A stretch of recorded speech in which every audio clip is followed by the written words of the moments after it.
eu sempre tenho o objetivo de lutar com as melhores, né? Então, seja no evento que eu estiver, eu sempre vou olhar pro topo da divisão, vou olhar pra quem é campeã da divisão. Então, a Valentina, né, foi campeã por muitos anos, continua sendo, né? Perdeu o cinturão, recuperou. Nosso objetivo vai sempre chegar e falar, nossa, quero poder lutar com a Valentina e me testar mesmo, né? Você tem essa The Queen of Violence, a rainha da violência. E ao mesmo tempo você olha pra você assim, pô, doce, fala tranquila, né, delicada e tal. Como que é isso? Da onde saiu esse apelido? No momento que eu fui treinar com o Renato, eu vi que tinha oportunidade, porque então eu gostava de lutar, gostava de treinar, mas não vi a oportunidade, né? Como eu faria isso? E ali eu vi, nossa, eu posso dar aula, posso lutar profissional, tem muitas oportunidades. Então, no momento meio que eu falei, eu quero viver disso, mas eu não sabia muito como, né?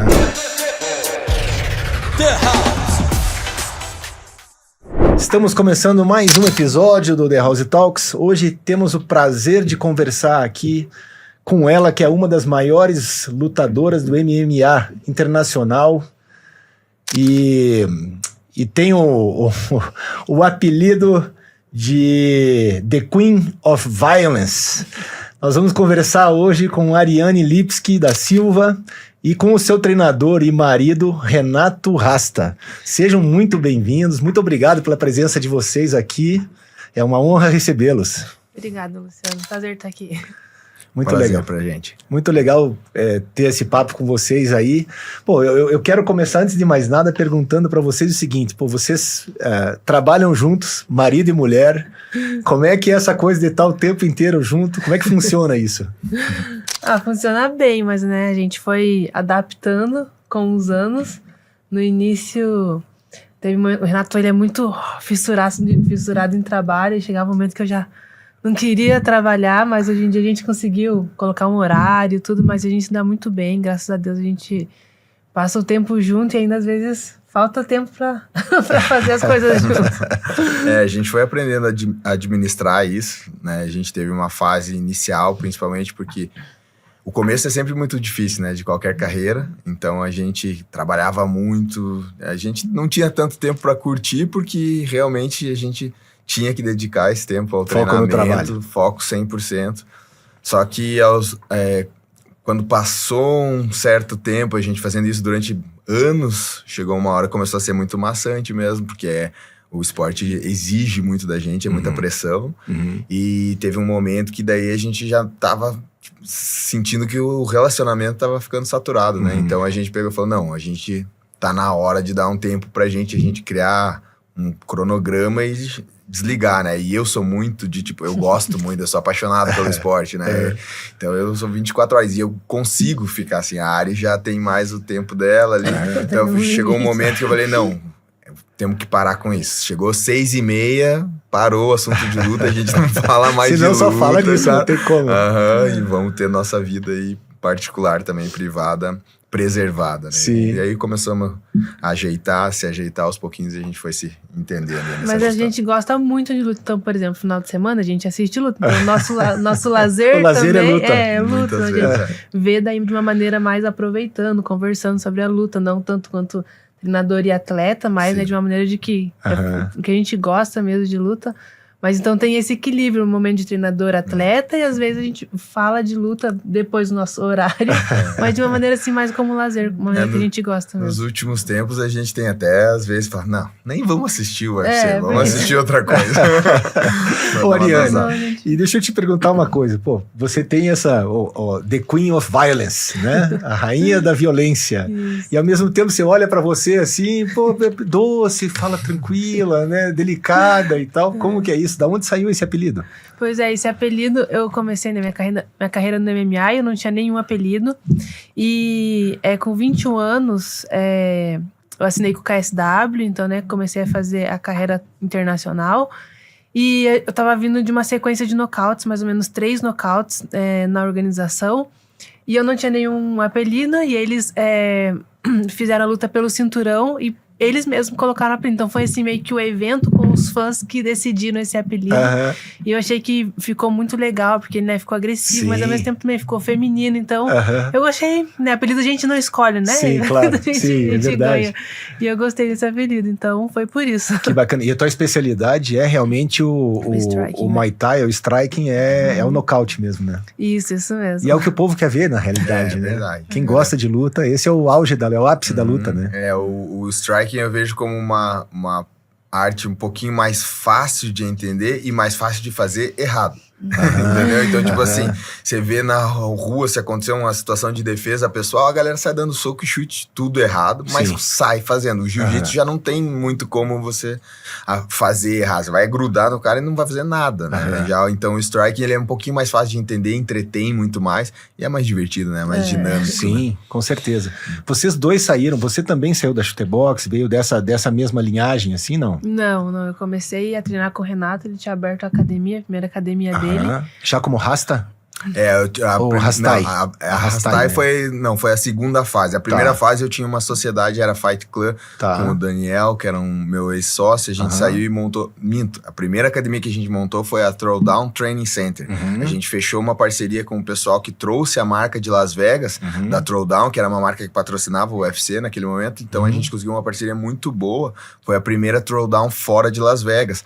E a gente abriu dentro da academia B-Rap, conseguimos um espaço ali com o Ronald. Pegamos um espaço legal, montamos uma academia top ali, com só equipamento da Throwdown. E o mestre Rafael até veio.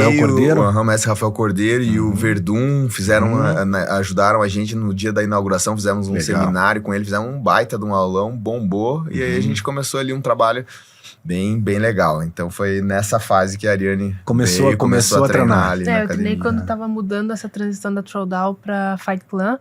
E aí foi quando eu, com 18 anos, comecei a treinar com o Renato.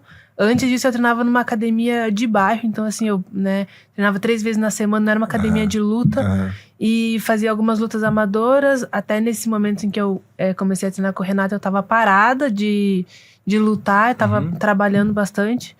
Mas aí eu fui convidada a fazer uma aula experimental na academia, né, dele. Tinha muitos atletas, muitas meninas. Eu vi que eles ensinavam de uma maneira mais profissional. E ali eu vi uma oportunidade de viver da luta. Porque até então, a luta pra mim era como se fosse um hobby. Eu não conseguia ver uma projeção de como eu viveria da luta. Pra mim, você teria que ter um trabalho normal, no caso. E a luta seria fazer algumas lutas como hobby. Então eu fui na academia do Renato e eu vi que, nossa, tem muitas possibilidades, né? O Renato, ele era atleta profissional, dono de academia e professor. Então, muitas portas abertas de viver da luta.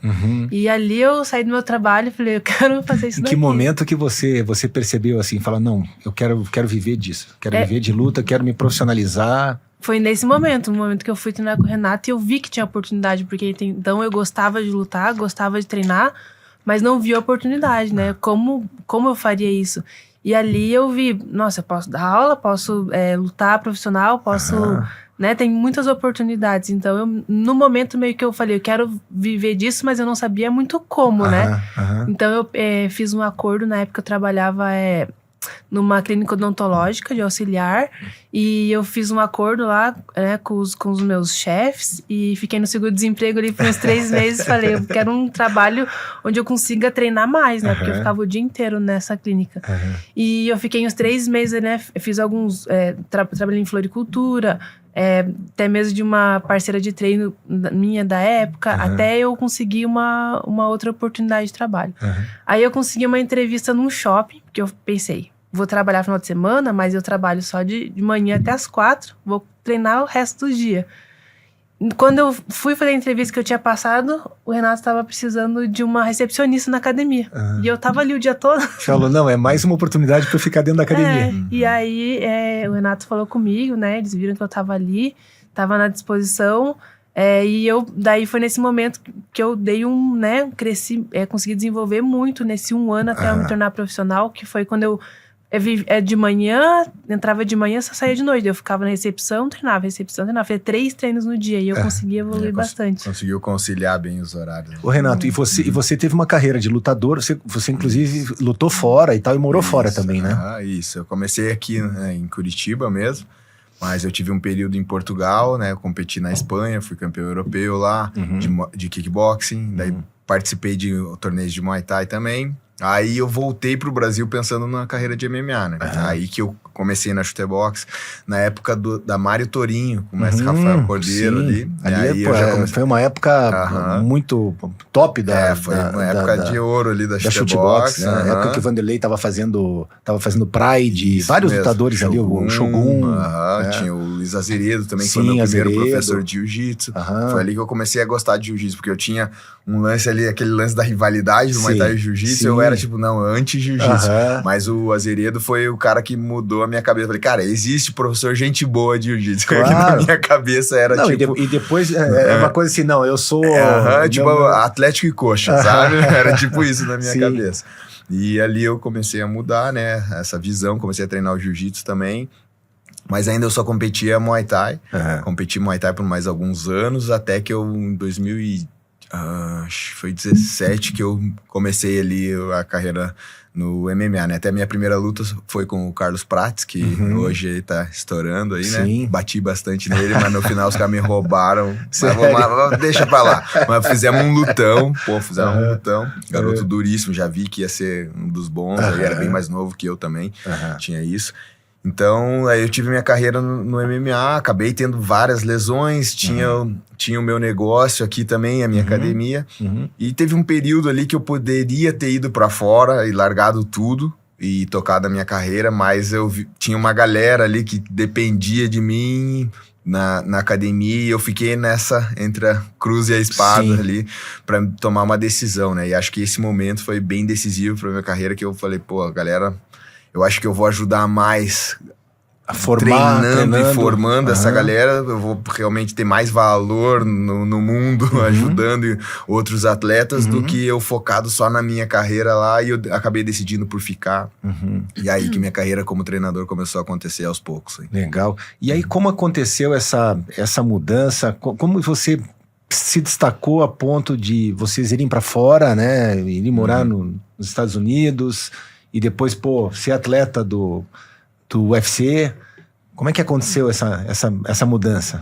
Acho que um momento bem crucial foi, né, a oportunidade que a gente teve de lutar no KSW, porque foi uma oportunidade que apareceu de última hora, né? Com 3 semanas a gente pegou a luta, então... a gente teve 2 eventos, né, que estavam interessados em você ao mesmo tempo. A Ariane conseguiu reverter um cartel negativo, passamos por um momento difícil aqui em Curitiba, primeiro. Que daí ela só tinha atletas muito mais experientes pra lutar do que ela. Não tinha umas meninas que estavam começando igual ela. Então a gente enfrentou tudo que aparecia, fizemos uma carreira dela na raça mesmo. E ela passou por um momento difícil de um cartel negativo e depois ela deu a volta por cima e a gente conseguiu uma sequência muito boa de vitórias. Aí nesse momento os olhos internacionais, opa, essa menina aqui é um talento, né? E aí a gente tinha um evento que era... O LFA?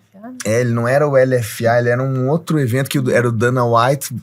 Ele estava assistindo sempre nesse evento, porque era um evento que se os atletas se destacassem, era como se fosse o Contender Series da época. E esse evento tinha a Andrea Lee, né, que estava lutando, que era campeã, e eles ofereceram a Ariane para disputar o cinturão contra a Andrea Lee. Quem ganhasse entrava direto no UFC. Caramba. E ao mesmo tempo apareceu o KSW com uma oportunidade de lutar com uma menina que era o destaque da Polônia. Quem ganhasse também tinha uma chance de entrar para ser a campeã do evento. Só que por lá o caminho era mais longo, no Qual caso. Que vocês abraçaram? Aí, pode contar aí.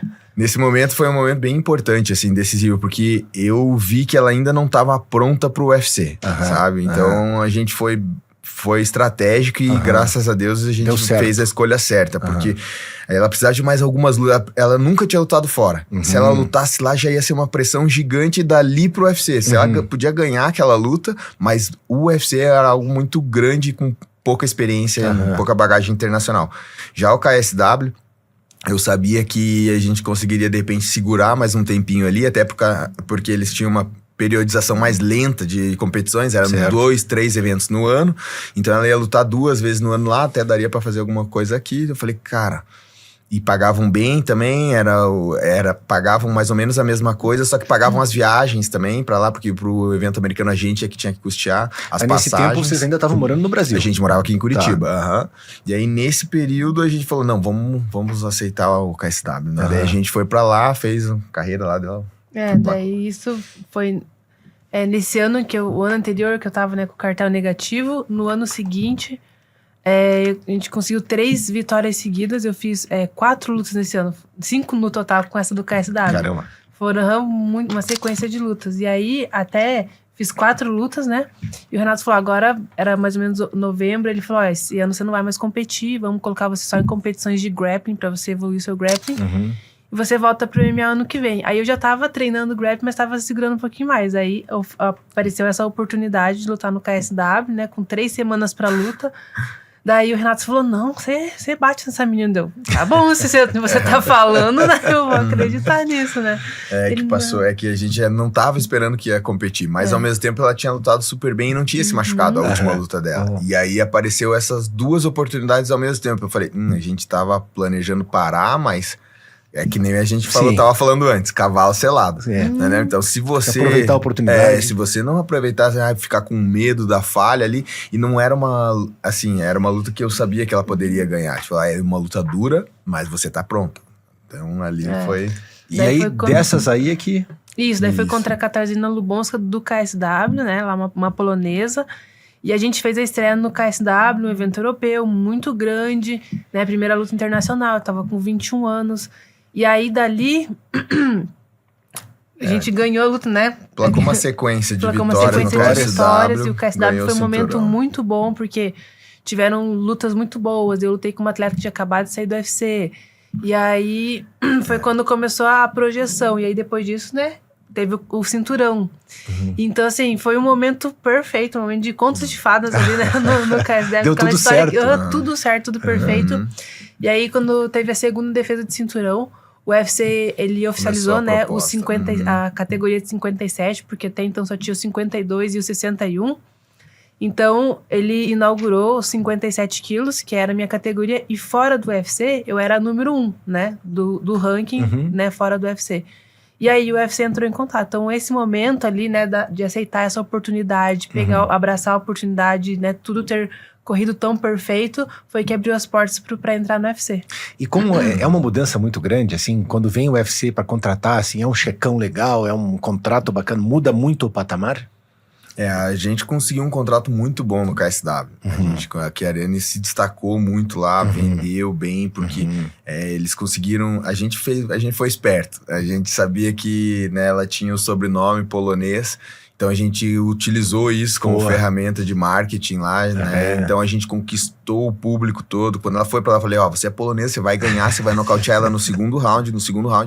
Você vai pegar o microfone e você vai agradecer a galera por, né, tá ali pra falar que realmente era, né, uma honra pra ela, e era muito legal tá resgatando nesse lado que ela tem forte da família ali, e tá podendo visitar, você é de família polonesa. Ela tem família polonesa. Fala por isso polonês? que eu sou... Não, ela tem a avós, né, bisavós isso, ali. legal, Então, tipo, poder resgatar isso, coisa que os avós e os pais não puderam, né, conhecer a Polônia, ela tava podendo. Então a gente usou tudo isso, que era uma coisa verdadeira, e ao mesmo tempo boa pra carreira dela. Então fechou muito bem, e a gente saiu de lá com um contrato muito bom. Então foi bom que a gente conseguiu chegar no UFC com um contrato acima do normal. Chegou por cima mesmo. Acima do normal.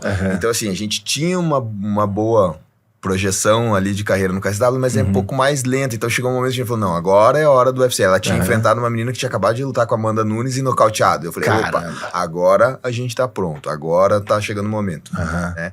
Só que nessa transição aí a gente enfrentou vários desafios também. Daí quando a gente assinou com o UFC, que foi em 2018, ali mais ou menos finalzinho, eu tava vindo de muitas lesões, porque eu lutei no KSW, minha última luta, e depois disso eu tive uma lesão. Eu já lutei com essa lesão na lombar, né? Que era uma protusão, e eu tive que ficar muito tempo sem treinar a parte de wrestling, de jiu-jitsu. Aí quando eu me recuperei, aí eu machuquei o meu ombro. Aí eu me recuperei, eu machuquei o meu joelho. Então assim, foi um ano de sequência. Sequência de lesão. E eu precisava lutar, porque eu estava quase um ano sem lutar, né? E foi nessa transição do KSW pro UFC.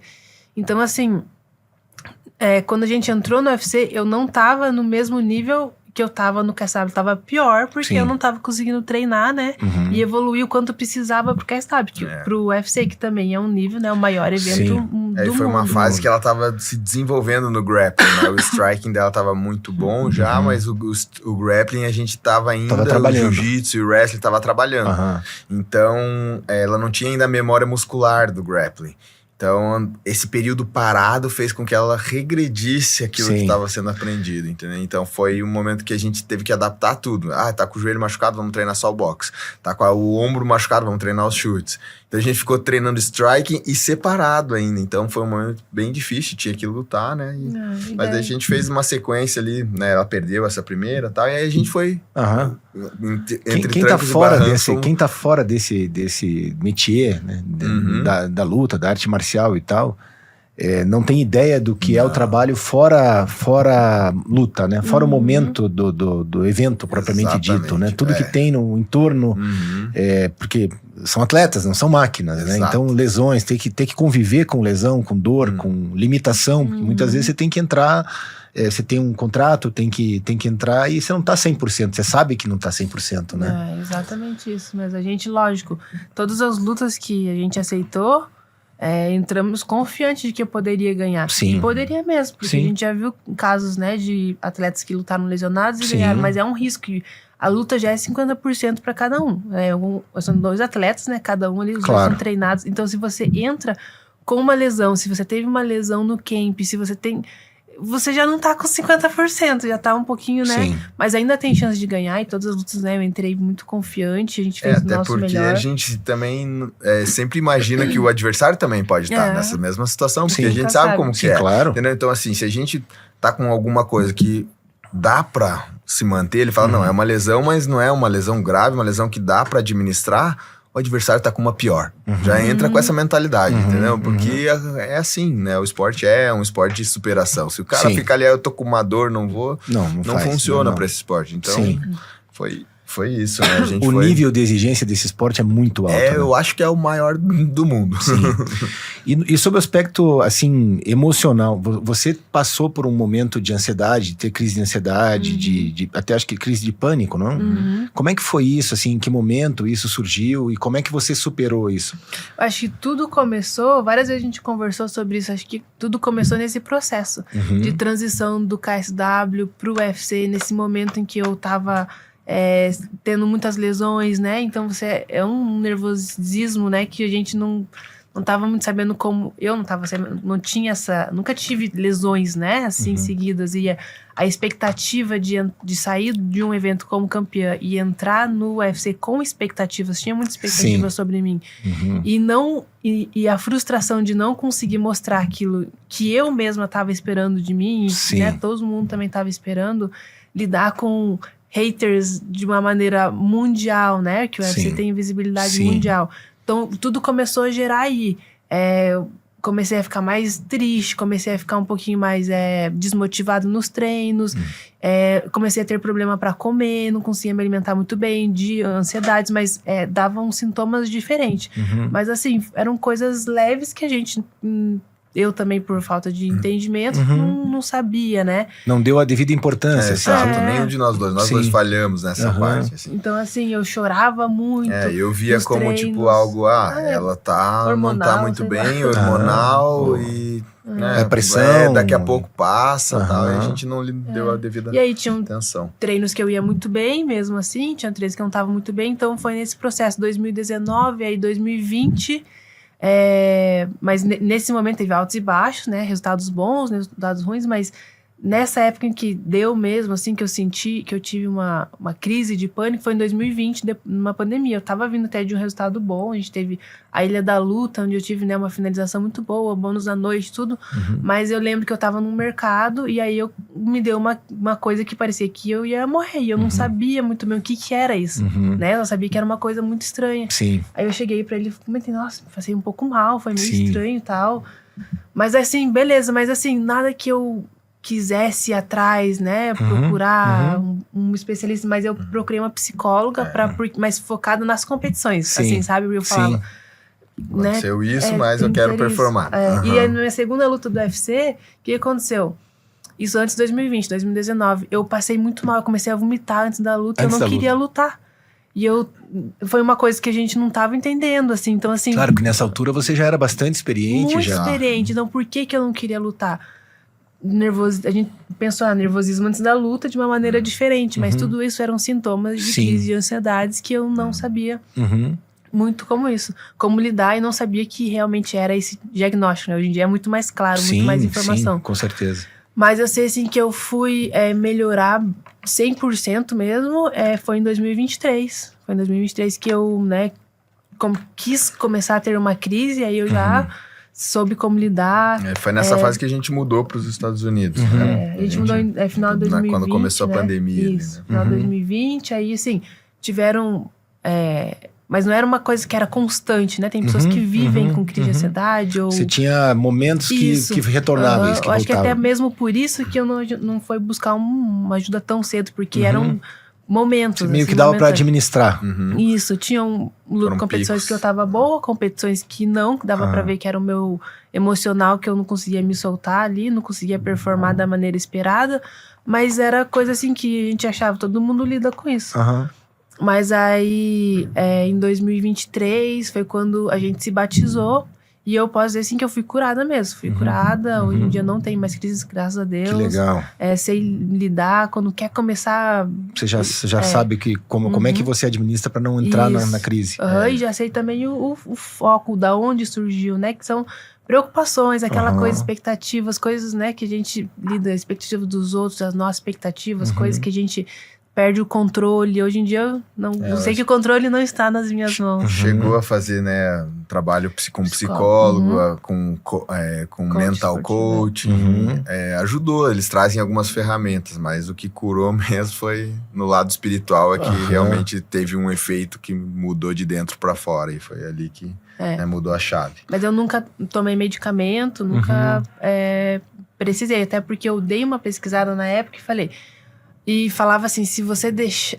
Você tem que procurar um medicamento se você deixar de fazer alguma coisa por causa disso. E eu nunca deixei de fazer, mesmo assim com medo, mesmo com ansiedade. Você enfrentava e tal. E fazia. Mas isso deve ter alguma coisa te limitado, ou pelo menos influenciado, né? Durante esse período deve ter influenciado nos teus resultados. Né? Enfim.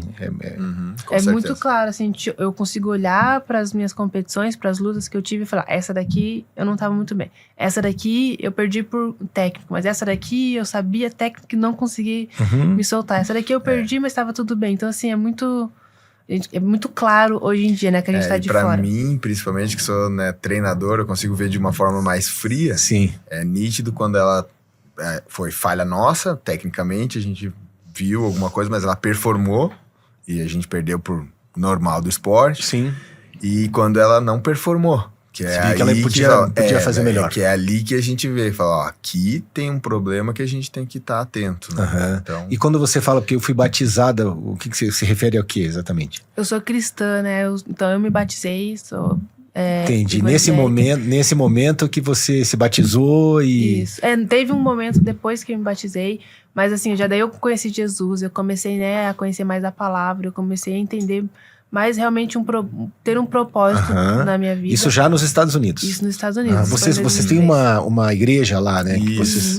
A gente frequenta mananciais lá. A gente já era cristão aqui, mas assim, a gente era um cristão fake, digamos assim. A gente acreditava, mas a gente não vivia dentro daquilo que realmente a palavra prega, né? Então, assim, a gente foi pra lá ainda bem malucos ainda, né?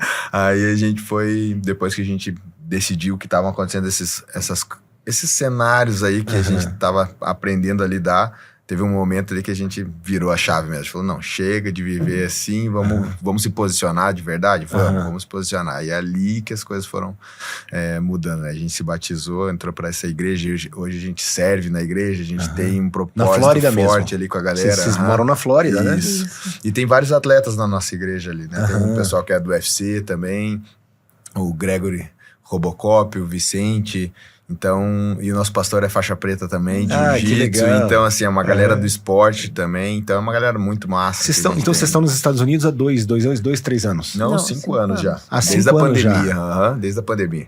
A gente foi em novembro de 2020, A gente foi pra uma luta, né? Daí a gente lutou em Las Vegas. Fomos com uma mochila. Fomos com uma mochila pra ficar uma semana. E aí a gente, o nosso manager dessa época morava em Miami. E a gente não se conhecia. E ele falou assim, venham pra cá, a gente tem que se conhecer, não sei o que, não sei o que. Já pensando em... Ele já tinha essa ideia de que a gente poderia treinar lá, né? Pra evoluir o wrestling, tudo. E aí a gente foi... Ele falou, venham pra cá, tal. Daí ele... comprou um ticket pra gente, a gente foi pra conhecer Miami, e aí a gente já tinha pensado em morar nos Estados Unidos outras vezes, mas em nenhum lugar a gente tinha pensado, aqui vamos ficar. Mas quando a gente conheceu a Flórida, a gente falou, acho que aqui dá pra... Aqui dá pra morar, aqui dá pra viver. Mudamos de ideia. E mudou muito a vida de vocês, assim, tá morando nos Estados Unidos, tanto sob o aspecto de qualidade de vida e tal, mas principalmente até pelo aspecto profissional mesmo, né? Mudou. Com certeza, né? Tem muito... Lá a visibilidade, o reconhecimento, né? Os treinos, assim, os atletas do mundo todo, né? Vão para os Estados Unidos para treinar, então é muito bom pra gente, até mesmo de oportunidades, né? Às vezes aparecer uma luta, você já tá mais perto ali, patrocínios, né? Tem muitas coisas boas. Eu vejo principalmente pelo lado do grappling, né? Aqui a gente é muito rico no striking, Curitiba é uma cidade que tem para dar e vender. Sim. É um celeiro, né? O nosso striking é diferenciado e eu vejo que eles não dão o valor devido lá nos Estados Unidos pro striking, que isso é um vacilo deles, na minha opinião, certeza. É uma brecha.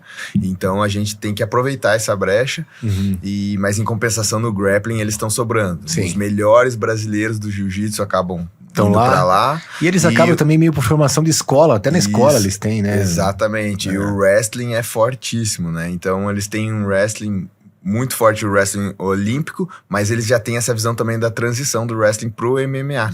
Porque no fundo o MMA ele funciona todos os esportes com transição. Então não dá pra você trabalhar com nenhum esporte cru ali, clássico, só aquela modalidade. Todos eles têm que ter uma adaptaçãozinha pro MMA. E isso eles têm muito bem lá. Então você não vê quase...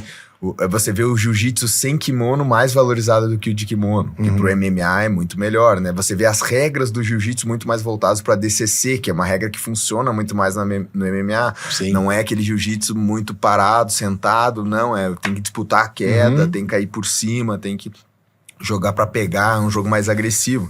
Então, tudo isso pra nós favoreceu bastante, mudou bastante a nossa visão. E o intercâmbio, né? Porque lá a gente treinou com russo, americano, do mundo inteiro. Então, todos os detalhes de cada lugar estão concentrados ali. Então, a gente...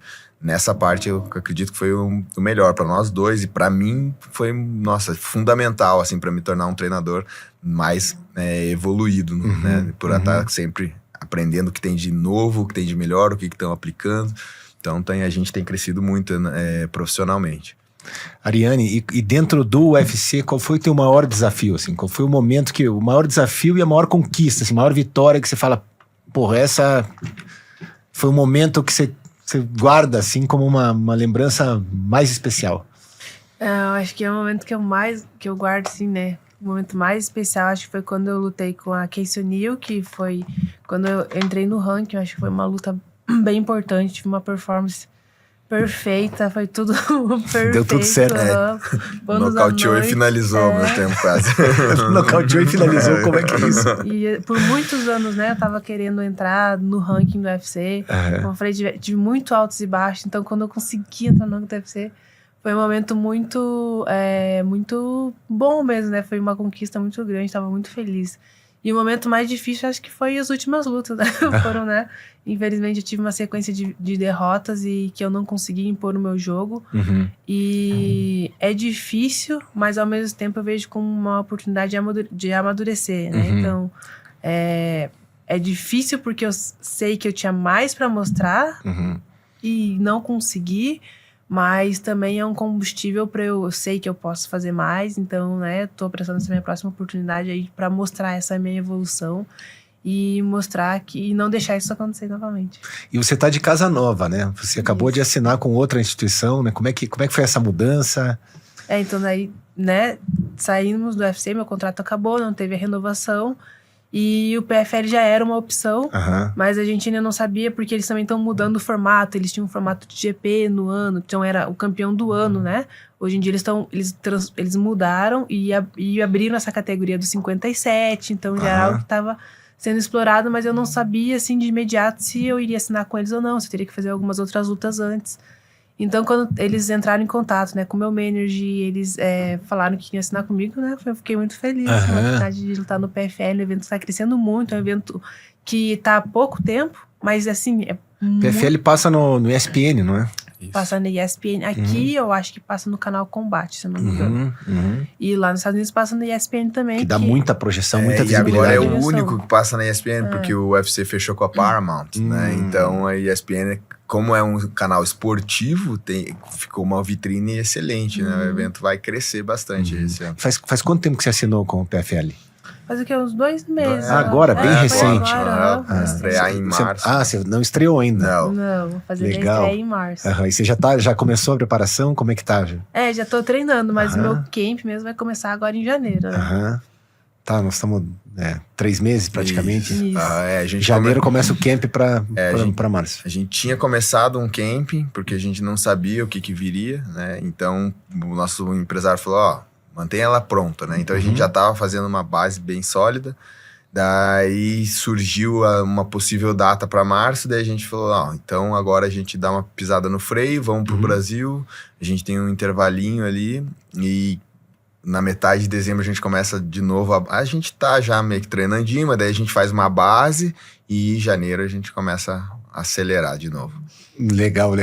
E o PFL acontece sempre nos Estados Unidos ou eles também fazem luta fora? Eles fazem luta fora. Na verdade, eles são até mais conhecidos fora dos Estados Unidos do que nos Estados Unidos. No caso, eles são muito grandes na Europa e na África. Até mesmo mudou agora o CEO. Então ele até estava dando uma entrevista sobre isso, que eles, esse ano, o foco deles é crescer nos Estados Unidos também, porque eles são muito grandes na Europa. Esse final de semana, acho que foi em Lyon até o evento deles. Na França, e aí eles estão, o próximo, eles estão na África também crescendo, porque o Ngannou, né, também saiu do UFC e foi pra lá, ele é campeão. Então eles estão com um foco muito grande na África para revelar campeões. E então eles querem também, né, crescer nos Estados Unidos. Então eles fazem bastante eventos. Até em março eles vão para Madrid. O outro evento acho que é em Dubai, em janeiro. Então, assim, eles são muito grandes fora dos Estados Unidos. E essa tua luta, você já sabe onde vai ser? Ainda não. E a adversária também, você já sabe ou não? Já sei, mas ainda não tá nada assinado, eu não posso... Não pode falar, tá bom. Tá bem. Vamos ficar na expectativa, mas logo a gente revela. Mas você já sabe quem vai ser. Já sei quem vai ser. Entendi. Então já tá estudando o jogo, já tá... Já estamos de olho, já. E ela é de outra nacionalidade, não é brasileira? Não é brasileira, é americana. Que legal. Olha aí, ó. Já sabemos que é americana, Muito bom.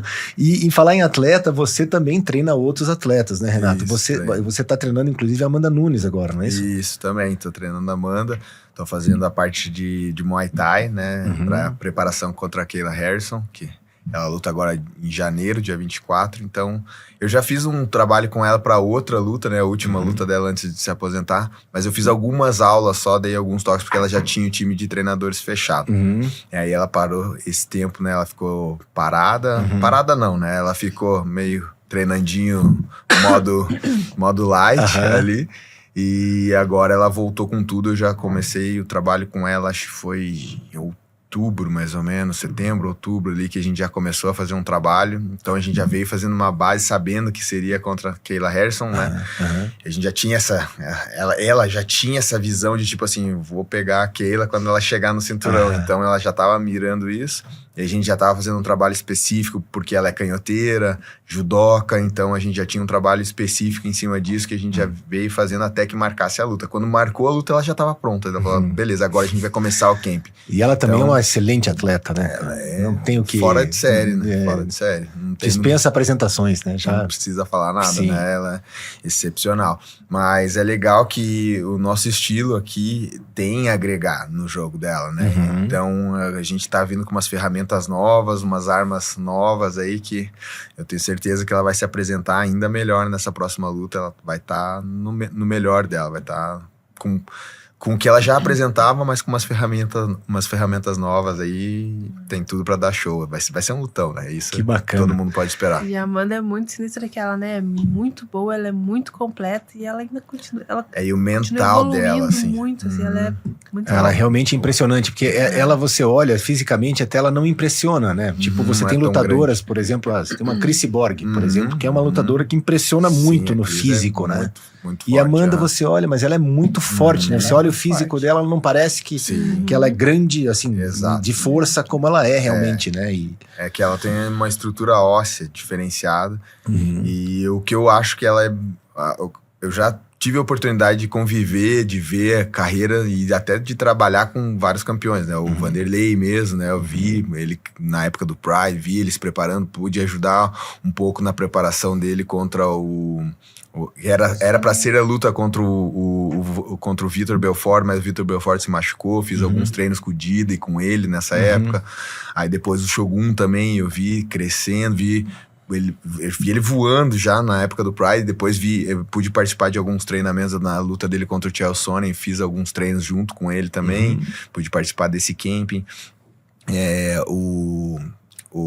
A Chrissy Borg mesmo, várias vezes, né? Já vi treinei com ela aqui na época da Mário Torinho. O Henry Cerrudo também, né? Já fiz parte ali, já treinei junto com ele, já vi como que ele já me ensinou muita coisa, me falou muita coisa. Então, assim, cada um eu peguei um detalhe, cada um eu vi, esse aqui é diferenciado nisso, esse aqui nisso, e isso tudo foi me ajudando, né, a criar uma mentalidade de como explorar o melhor de cada atleta que eu trabalho. sim. Mas a Cris, ela tem um diferencial muito sinistro de foco, que eu treinei muitas mulheres também, né? Eu já tive atletas amadoras que eu formei, a Ariane, né, também, formei a carreira toda. Então, assim, as mulheres, elas têm um pouquinho mais de dificuldade de foco do que os homens. E os homens também, não é todo cara que é focado, tem cara que já treina mais descontraído e tal, mas a Amanda, quando ela entra no treino, ela entra curtindo, ela sempre com uma energia muito positiva no treino, ela sempre é alegre, bagunceira, mas quando começa, escutou tem ali do clique, cara, ela já muda o olhar, ela não tira o olho um segundo daquilo que tá acontecendo, e ela já se coloca na luta, ela não se coloca no treino. O olhar dela, você vê que ela tá lutando já, ela já tá dominando. Se ela erra alguma coisa, ela já não quer fazer de novo, até acertar. Ela é muito persistente e muito humilde, sabe? De tipo assim, não, vamos fazer de novo, me mostra como é que é, tal. Mesmo ela tendo conquistado tudo, ela falou, se eu decidir trabalhar com você, eu quero saber o que você tem pra dizer. Então ela se põe nesse lugar de aprendiz, e isso, cara, é uma ferramenta ali dela que é diferenciada, assim. Que ela bacana. É muito sinistra. Você tem alguém que você, não vou falar teme, mas assim, que seria um desafio, você fala, pô, gostaria de enfrentar essa lutadora aqui, porque, enfim, porque é alguém que você admira ou que você realmente fala assim, essa é a luta que eu gostaria muito de fazer. Tem alguém que você tem essa pessoa em mente? Eu sempre tenho o objetivo de lutar com as melhores, né? Então, seja no evento que eu estiver, eu sempre vou olhar pro topo da divisão, vou olhar para quem é campeã da divisão. Então, a Valentina, né, foi campeã por muitos anos, continua sendo, né, perdeu o cinturão, recuperou. Gostaria, né, nosso objetivo vai sempre chegar e falar, nossa, quero poder lutar com a Valentina e me testar mesmo, né. Não consegui, não tive a oportunidade, mas era uma atleta que nossa, ia ser muito legal poder lutar com ela. Hoje em dia, na minha categoria do PFL é a Dakota. Então, né, o objetivo é lutar com ela, chegar no cinturão. Mas o objetivo é sempre estar olhando quem tá no topo. Mas eu vejo cada luta como um desafio, né? Cada luta é um desafio, não só pela adversária, mas olhando pra mim mesmo. Um desafio pra mim, pra me desafiar numa nova fase em que eu vou estar. Você entrando agora no PFL, quantas lutas, vamos falar assim, quantas lutas dá pra você chegar e eventualmente desafiar a campeã, desafiar pelo cinturão?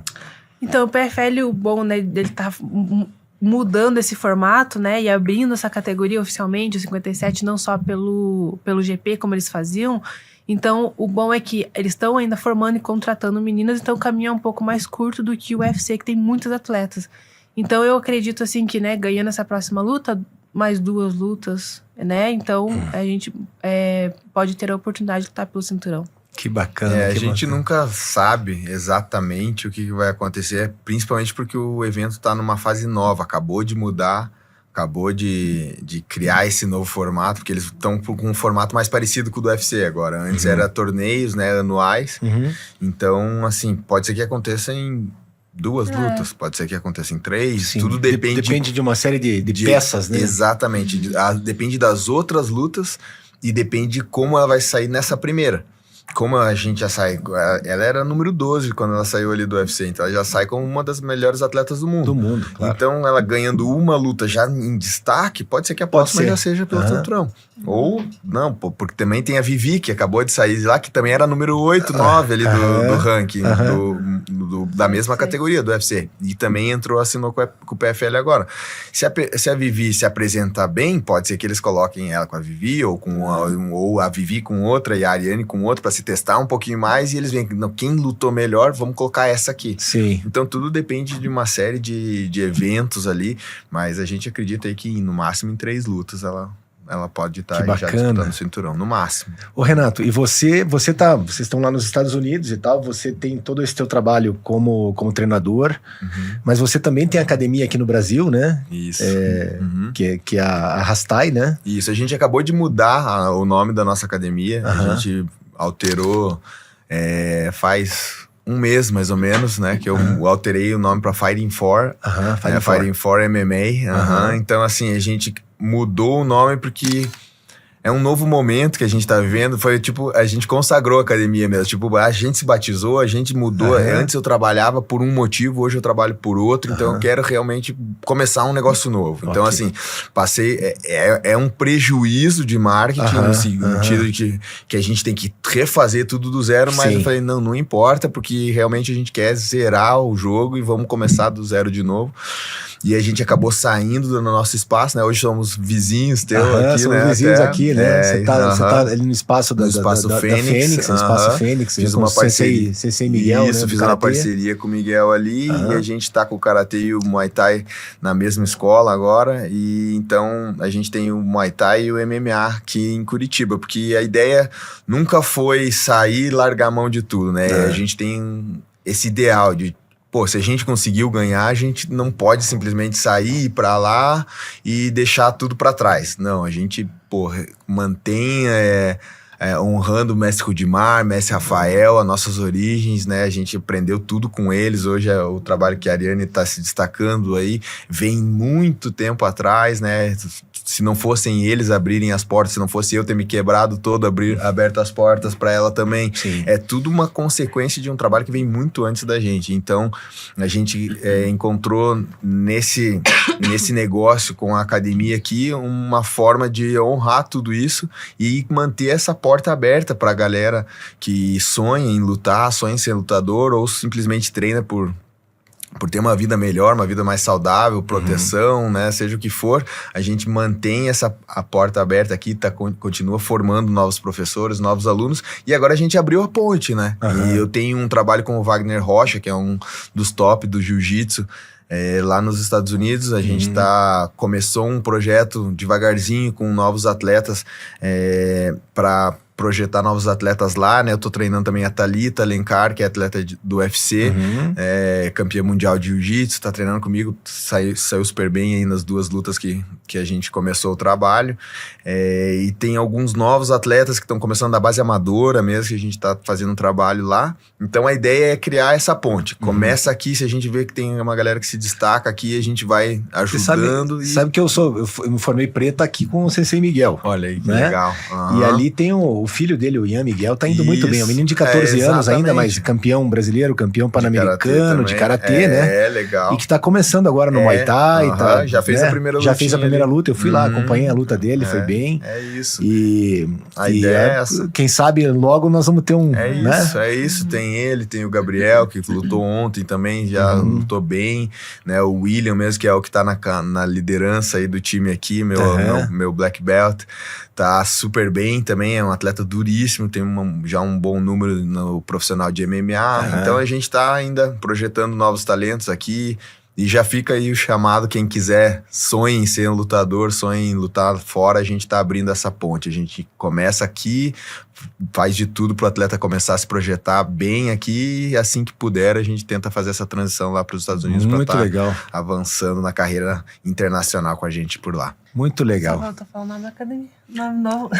Eu falei Fighting For. A ideia do Fighting For é pelo que você está lutando, perfeito, né? Então é o What Are You Fighting For é o nosso slogan ali, pelo que você está lutando, porque a gente realmente mudou nesse sentido. Tá, mas por que a gente faz isso? A gente é fissurado por isso aqui, mas a gente gosta dessa energia da competição e tal, mas tem que ter algo a mais. Tem que ter uma razão, né? Tem que ter uma razão. E quando a gente se conectou com Deus ali, foi, cara, o nosso propósito é esse. Isso aqui é o que realmente faz a gente transformar a vida das pessoas. Tem gente que a gente treinou ali que tava com depressão, tava querendo se matar, e graças a uma aula que o cara fez com a gente, mudou, o cara lembrou na hora, o cara falou, cara, eu quase me matei, eu tava quase me suicidando, e eu lembrei do que você falou na aula, professor, e foi graças ao que você falou que eu tirei a corda do meu pescoço, foi por um triz que eu não fiz uma besteira. Então, assim, quando as pessoas vêm e falam coisas desse nível, você fala, cara, não tem nada a ver com a luta. Possibilidade de transformar. Não tem nada a ver com a luta, é muito maior. A gente conseguir colocar uma mentalidade de campeão numa criança, o cara vai levar para a profissão que for, para o resto da vida dele. Então é muito maior. Então tudo isso a gente começou a colocar um propósito muito maior naquilo que a gente está fazendo. Não é por sucesso, dinheiro, fama, não é por nada disso. É por algo que realmente transforme a vida das pessoas e possa levar a galera para o nível que, graças a Deus, a gente conseguiu chegar, né? Então, muito legal. A ideia é essa. Muito legal. Pô, eu quero agradecer demais a presença de vocês, foi um papo muito bom, gostaria de ficar, da gente conversar muito mais.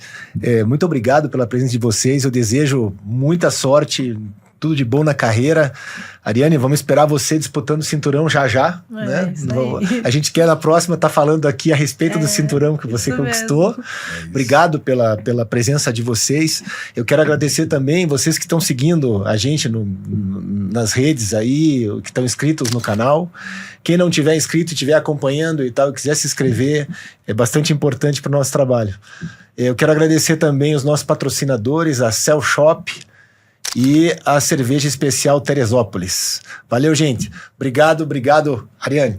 Obrigado, muito obrigado Luciano. pela tua presença aqui. Renato, obrigado, Luciano. Valeu. Conversar com vocês aí. Podemos pedir pra galera seguir a gente também nas redes sociais. Por favor. A minha rede social é Renato Rasta e a da equipe é Fighting For MMA _BR, que é do Brasil. A gente tá começando a mexer na americana, só Fighting For MMA. E Ari? O meu é Ariane Lipski, @Ariane Lipski. Galera que quiser acompanhar aí o nosso trabalho, dá uma força, certeza, né? Com certeza. É extremamente importante que a gente tenha pessoal seguindo, incentivando, motivando a gente a continuar aí o nosso trabalho. Muito bom.